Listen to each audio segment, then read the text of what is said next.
to another Point Counterpoint in the Academy Sports and Outdoor Studio here. David Helman, Bryan Broaddus, you know both of these guys from DallasCowboys.com. I've got a great question that we are breaking down today. We're back on the topic of receivers. Does this team need a number one wide receiver? That's my question today.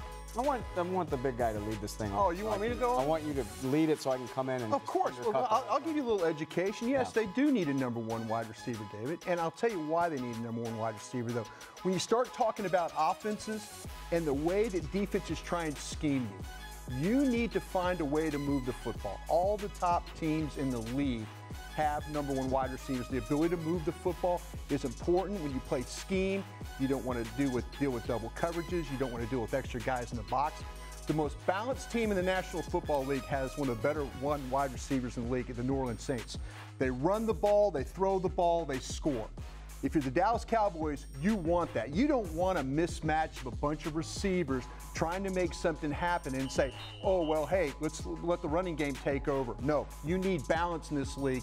And if you don't have a number one wide receiver, you don't have balance. Are you stumped? If all the top teams in the NFL have to have a number one wide receiver, why did I just watch the Philadelphia Eagles win the Super Bowl without one?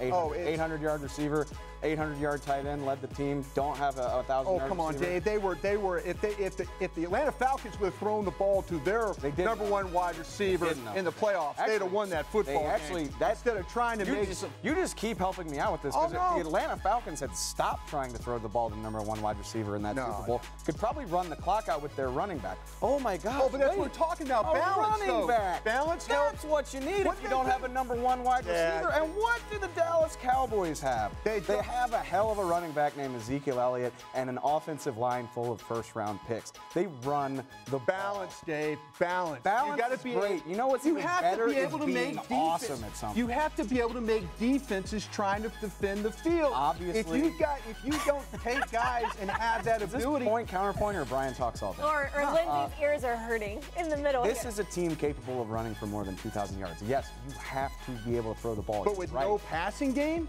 It's not like there's no receivers on this team. They don't have Pro Bowl receivers. They took out your best receiver last year, didn't they? The running game is the engine that makes this entire team work. Honestly, an analogy that I love to use for what I think the Dallas Cowboys are going to do this year is the 2013 Seahawks. You had Doug Baldwin and Jermaine Kearse doing their thing, but what was the engine of that team?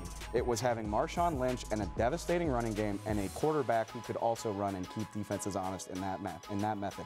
Sounds a lot like what the personnel the Cowboys have. If you can do those types of things, yes, you need talented receivers. You don't need a stud that can do it all like Julio Jones. Saints. Yeah, I mean, if you can get Pro Bowlers at every spot, that's great. The Saints run the ball, have a number one wide receiver, quarterback play. It all comes together. Says no. Top yes. two offense. If you want to hear what the rest of our writers at DallasCowboys.com wrote, check out today's episode of 20 Questions. And thank you so much for tuning in to my buddy old pals on Point.